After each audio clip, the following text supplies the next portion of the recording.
What I'd like for you to do right now, I want you to think about your dream, because I'm in a room full of dreamers. Think about your dream right now. I want you to think about it and envision it. Now, ladies and gentlemen, let me share something with you. I do not believe that any of us have dreams that were not given to us for the purpose of accomplishing those particular dreams. And I want to share something with you that has changed my life. I started out, as was indicated by Jack, very humble beginnings. I don't know what that dream is that you have. I don't care how far-fetched it might appear to be. I don't care how disappointing it might have been as you've been working toward that dream. But here's what I know, that dream that you're holding in your mind, that it's possible. Let's say that together, please. Say, it's possible. See, sometimes we can't say, I can do that. But what we can say, that it's possible that I can have my dream as we run toward it, as we work on it day in and day out. No one, ladies and gentlemen, could have convinced me when I started out just over 6 years ago, working on my dream. And I want you to think about whatever your dream is, because I was willing to take a chance, and most people won't do that. Most of the people that you talk to try and bring them into the business, these are not risk takers. Most people have done all that they're ever going to do. They raise a family, they earn a living, and then they die. But people who are running toward their dreams, life has a special kind of meaning. And here's what I will share with you, that in the process of working on your dreams, you are going to incur a lot of disappointment, a lot of failure, a lot of pain, a lot of setbacks, a lot of defeats. But in the process of doing that, you will discover some things about yourself that you don't know right now. What you will realize is that you have greatness within you. What you'll realize is that you're more powerful than you can ever begin to imagine. What you will realize is that you're greater than your circumstances, that you don't have to go through life being a victim. As Jack indicated, I was born in Miami, Florida, in an area called Liberty City, in an abandoned building on a hard linoleum floor with my twin brother. We were 6 weeks of age. We were adopted. When I was in 5th grade, I was identified as EMR, labeled educable, mentally retarded, put back from the 5th grade into the 4th grade, and stayed in that category until I got out of high school. I don't have any college training, but I met a high school teacher who one day changed my life. I was waiting on another student, and when he came in, he said to me, young man, go to the board and write what I'm about to tell you. And I said, I can't do that, sir. He said, why not? I said, I'm not one of your students. He said, it doesn't matter, follow my directions now. He said, I can't do that, sir. He said, why not? I said, because I'm educable, mentally retarded. And he came from behind his desk and he looked at me. He said, don't ever say that again. Someone's opinion of you does not have to become your reality.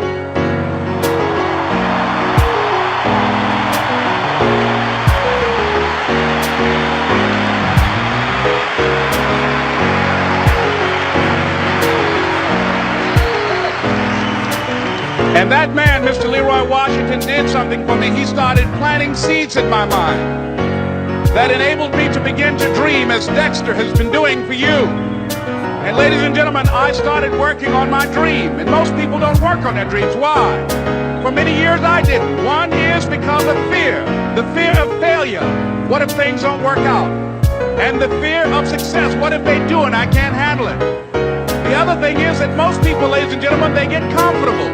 They stop growing, they stop working on themselves, they stop stretching, they stop pushing themselves, and they end up becoming very cynical about life, and they throw in the towel on themselves, and on their families, and on their dreams. And the other thing is that most people don't feel worthy. What I'm doing now, I could have been doing years ago. But because I did not have a college education, because I didn't believe in myself, Because I allowed other people's opinion of me to control my destiny, I didn't act on my ideas. So I applaud you for your dreaming, for your running toward your dream. I applaud you for believing in yourself, because that's what life is about, stretching and challenging, looking for ways that you can begin to improve yourself. And ladies and gentlemen, as a result of stretching out, of acting on my dream, and I don't know what that dream is for you, I can tell you that it's possible. No one could have convinced me that after just over 6 years, I will have my own book entitled Live Your Dreams. Just over 6 years, I will have 5 specials on public television. Just over 6 years, I've done motivational speaking for AT&T, Procter & Gamble, McDonald's Corporation, Xerox, IBM. Just over 6 years. I will now have my own talk show that will premiere on Monday, Labor Day. I'm saying to you, your dream is possible. Your dream is possible.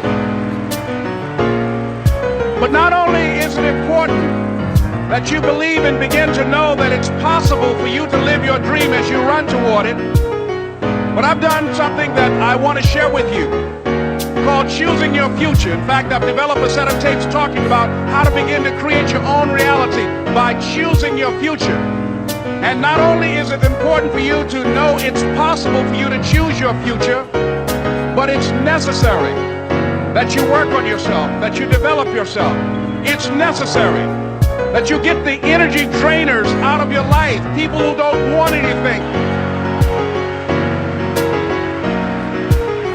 It's necessary to know that everybody won't see it, that everybody won't join you, that everybody won't have the vision.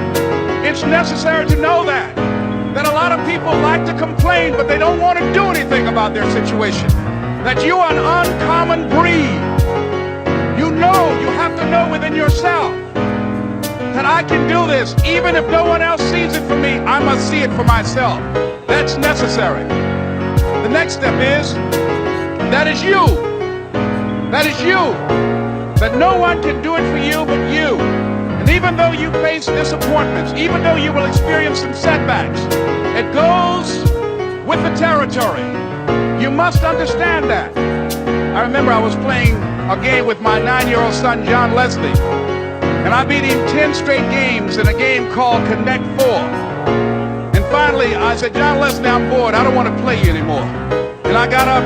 I said, I'm ready to go to sleep now. And repeat out to me, please. Let's say this together. It's not over until I win. John Leslie said, no, you can't go now, Dad. I said, why? He said, it's not over until I win. That was his attitude. We sat down and we played several other games. And finally, after the 11th game, John Leslie won, and he got up and he yawned. And he said, I'm ready to go to sleep now. And I'm saying to you, what if all of us took that attitude after we face a rejection and a no, or we have a meeting and no one shows up, or somebody say, you can count on me, and they don't come through?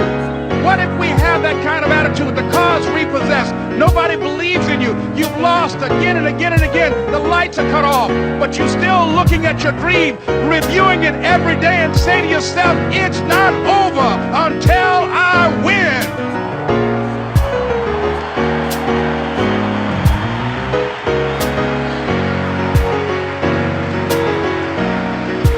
Life will yield to you. Now here's the next step. Repeat after me, please. It's possible. I can live my dream. It's necessary. I work on myself. Surround myself with winners. Become creative. It's me. I've got to make it happen. It's not over until I win.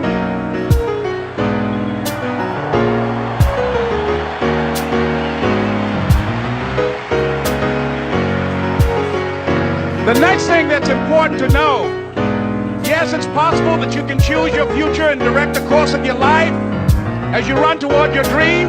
It's necessary that you have goals, that you write those goals down, that you plan, that you think constantly of how you can begin to improve what it is that you're doing. If it's your presentations, if it's your recruiting skills, whatever that is, it's also necessary that you look for ways to always find a way to pull it out when everybody else thinks that you are defeated. That you've got to take personal responsibility to know that in order to become successful, you've got to make it your personal business to do it. But the next thing, ladies and gentlemen, I want to share with you that some of you already know that it's hard. It's not easy. It's hard changing your life. It was hard when just over 3 years ago in the Penobscot building in Detroit, Michigan, where I was operating my business, and I fell on some hard times, and I was sleeping in my office. It was hard coming into the lobby, and the security said, "Excuse me, Mr. Brown, can we see you for a moment?" And I said, "Yes," and I walked up to the counter, and he gave me an envelope. And he said, "Would you mind reading it here?" And I opened the envelope, and the envelope was from management that said, "This is an office tower. It's not a hotel. Please do not sleep in your office." And I said, "Excuse me, sir." I said, "I just work long hours in creating my business. I'm an entrepreneur. And right now things are bad for me. But they're not going to be this way always. And I just asked for the opportunity to continue to operate like I'm doing. I'm not trying to make this my home." And it was hard coming through the lobby. And sometimes they would laugh. There's a guy talking about becoming successful. And look at him. He's bathing in the bathroom upstairs on the 21st floor. He sleeps on the floor. Him and 2 other dreamers up there. Look at him.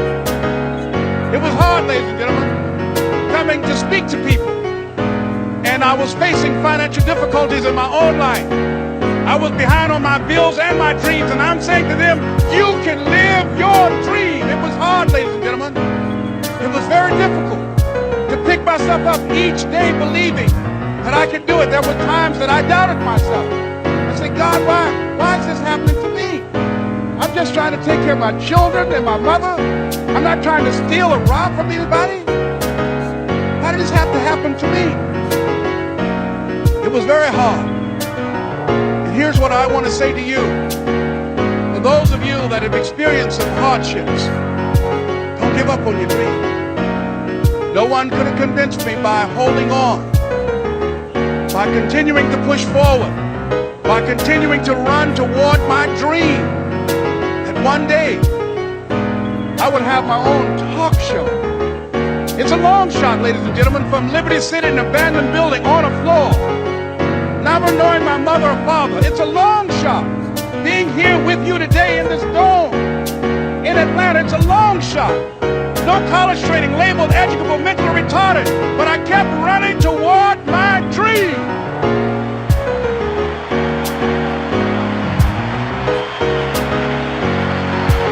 Don't stop.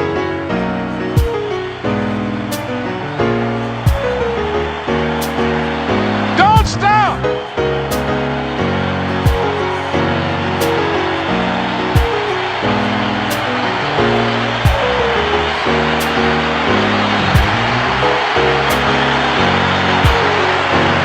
Stop running toward your dream.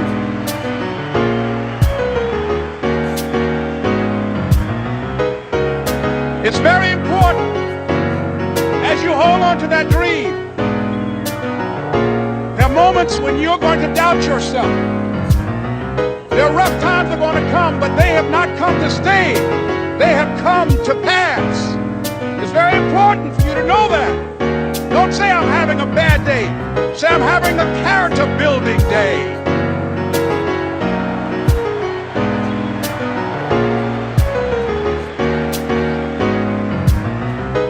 It's very important for you to believe that you are the one to make this happen. I remember this high school teacher, Mr. Leroy Washington, at the end of school one June, it was just a few days before we were supposed to leave. And I just got my report card. And it indicated that I'd failed history. And and I failed English, and I would have to go to summer school. And I was feeling within myself that I was a failure, that I'm slower than most people in getting paperwork, and I was feeling down on myself and very negative. And Mr. Washington was giving a speech to the graduating seniors, and I was in 11th grade. And even though I wasn't supposed to be in there, I went in there because the speech he was giving, that speech was for me. And as he talked, my heart began to beat fast. Tears began to run by my eyes, and I was in the back just listening to him, because he said, and he was a very dramatic man. I still talk to him to this day. He said, as graduating seniors of Booker T. Washington High School, I want you to know that you're blessed and highly favored, and that as you go toward the future, begin to know that you have greatness within you.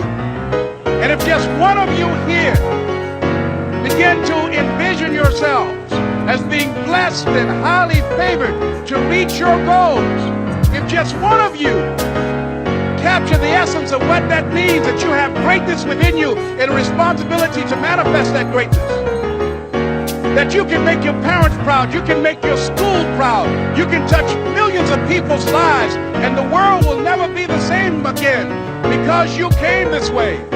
And the students gave him a rousing standing ovation. And as he left the auditorium, I ran down the steps and I caught him in the parking lot. I said, Mr. Washington? He said, yes. I said, do you remember me, sir?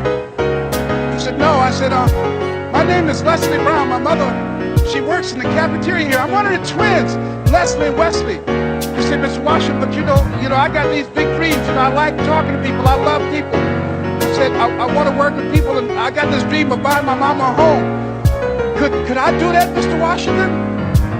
He said, it's possible, Mr. Brown. And as he walked away, I called him again. I said, Mr. Washington? He said, what do you want now? I said,